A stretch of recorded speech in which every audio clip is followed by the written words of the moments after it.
Look at your phone right now.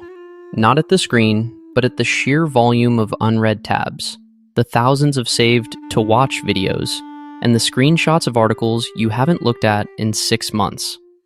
Now, look around your room, at that drawer full of old cables, the stacks of books you promise you'll read, or the clothes that don't fit but carry too many memories to discard. You aren't just organized or sentimental. You are likely engaging in a survival mechanism that has gone into overdrive. You are hoarding. But it's not about the stuff. It's about the silent war your brain is fighting against the fear of loss. Today, on The Inverse Mind, we are going to deconstruct the psychology of the hoarder.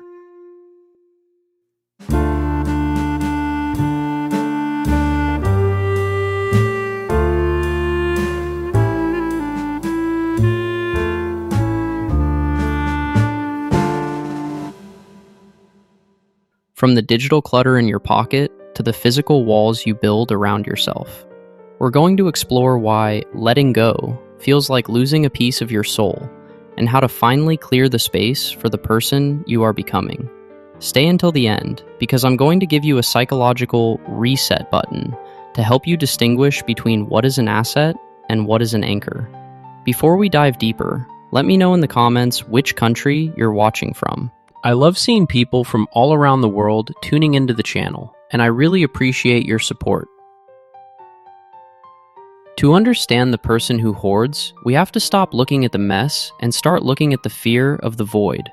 Whether it is a hard drive full of PDFs or a garage full of newspapers, hoarding is rarely about greed. It is about a profound, often unconscious belief that information is safety and objects are identity. In the evolutionary past, the human who hoarded calories or tools survived the winter. Resource scarcity was the primary threat to our existence for 99% of human history. Our brains evolved to feel a hit of dopamine when we acquired something new and a sharp pang of cortisol when we lost something. In the world of 2026, we are still running that Stone Age software on modern hardware. We live in an era of infinite digital data and cheap consumer goods, but our brains haven't gotten the memo. Your brain doesn't know the difference between a life-saving tool and a 20% off coupon for a store you never visit. It just knows that losing it feels like a threat to your very survival. Imagine your brain as a filing cabinet. In a typical brain, there is a clear distinction between what is vital and what is disposable. But for the person with hoarding tendencies, that internal filing system has collapsed. This behavior usually starts with a psychological concept called emotional attachment to inanimate objects. For most people, a coffee mug is just a ceramic vessel. But for someone with hoarding tendencies, that mug is a physical manifestation of a specific morning. It's the mug you use during a quiet conversation with a late grandmother, or the one you bought on the day you finally landed your dream job. To throw the mug away isn't just cleaning. To your brain, it feels like a violent act of erasing a memory. The object becomes an external hard drive for your emotions. When you have too many of these external hard drives, your physical space becomes a museum of your past, leaving no room for your present life to breathe. You aren't living in a home. You are living in a graveyard of what used to be. Now, let's look at the modern, invisible cousin of this: digital hoarding. This is the most socially acceptable form of the disorder, but in many ways, it is the most taxing on our cognitive focus. Think about your browser right now. Why are those 30 tabs open? It's because we are afraid of losing the potential version of ourselves that is smart enough to understand that complex article on quantum physics, or the person who is disciplined enough to follow that workout plan. This is what we call identity hoarding. We aren't just saving data. We are surrounding ourselves with the possibility of a better life. Every unread email and saved link represents a future me that we aren't quite ready to give up on. But the sheer weight of all that saved data creates a paralyzing state known as idea debt. You feel heavy and anxious, not because of what you've actually done, but because of the mountain of things you've told yourself you might do. You are over-leveraged on your own curiosity. In The Inverse Mind, we analyze the control paradox. People often turn to hoarding when they feel out of control in other areas of their lives, their careers, their health, or their relationships.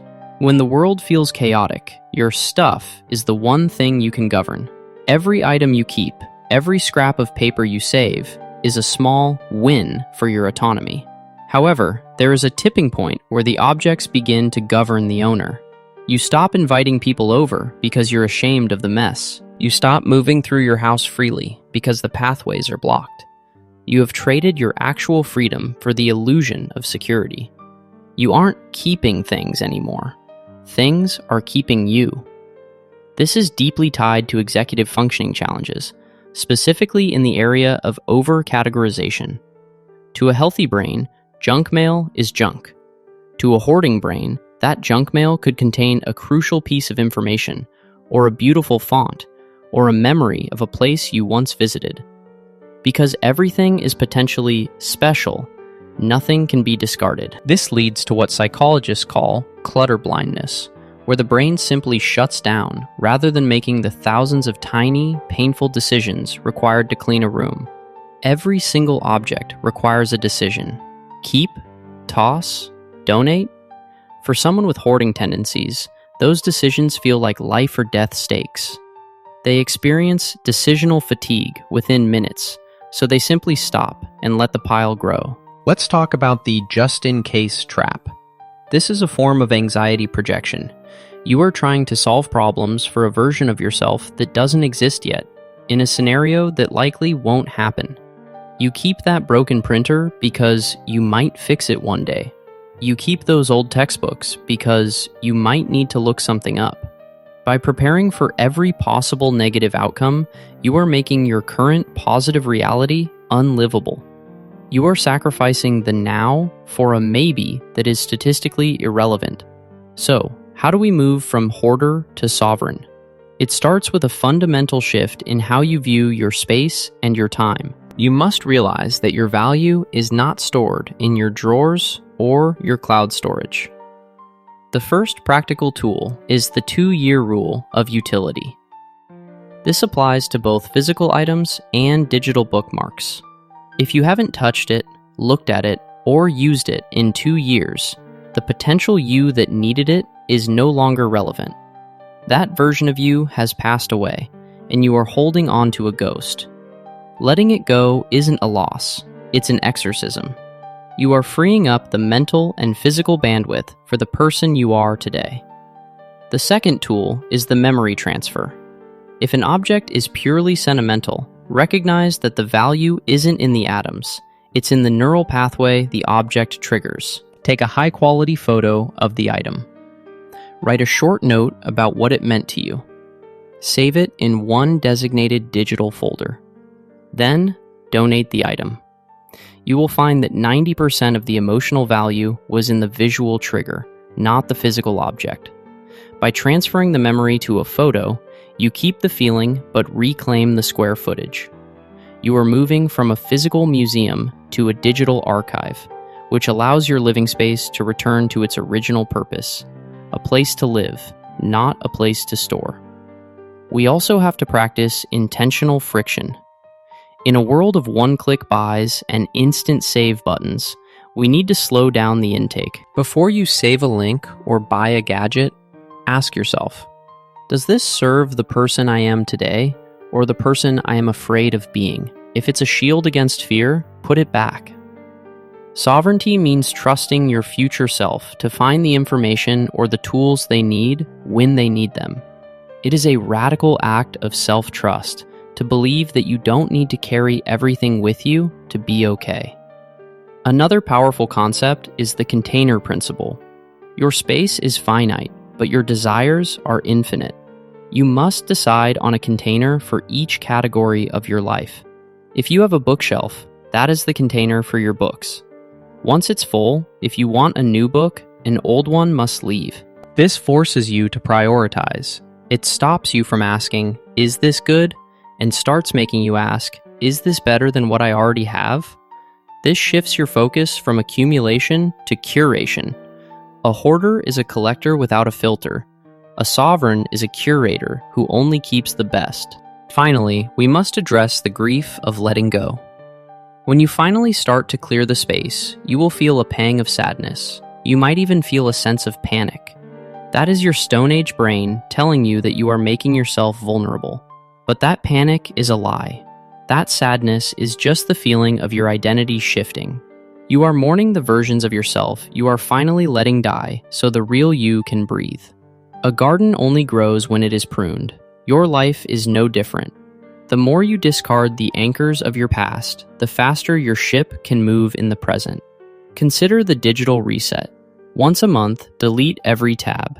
Clear your watch later list. If an idea was truly important, it will come back to you. The things we hoard are often just distractions from the work we are actually supposed to be doing. We spend so much time organizing our potential that we have no energy left for our actual. When you clear the clutter, you are left with the silence. And in that silence, you finally have to face yourself. This is the real reason people hoard.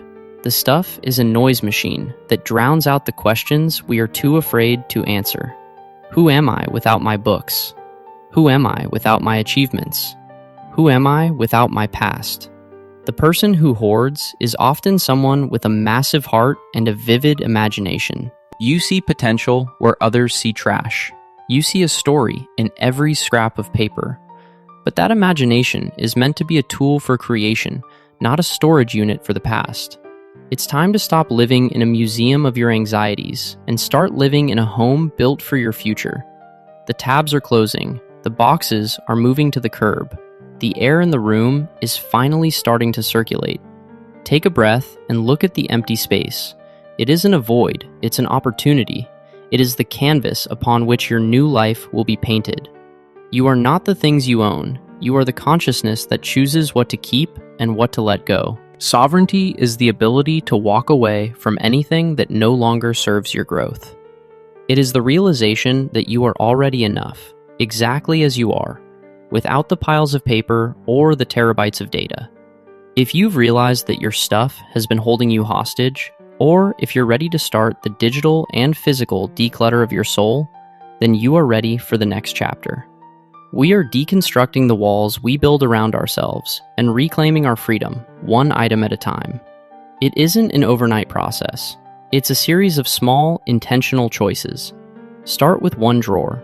Start with one browser window. Feel the lightness that comes with every delete and every discard. Subscribe to The Inverse Mind if you want to keep exploring the hidden scripts of the human heart. We are here to help you pull the mask off the behaviors that keep you small.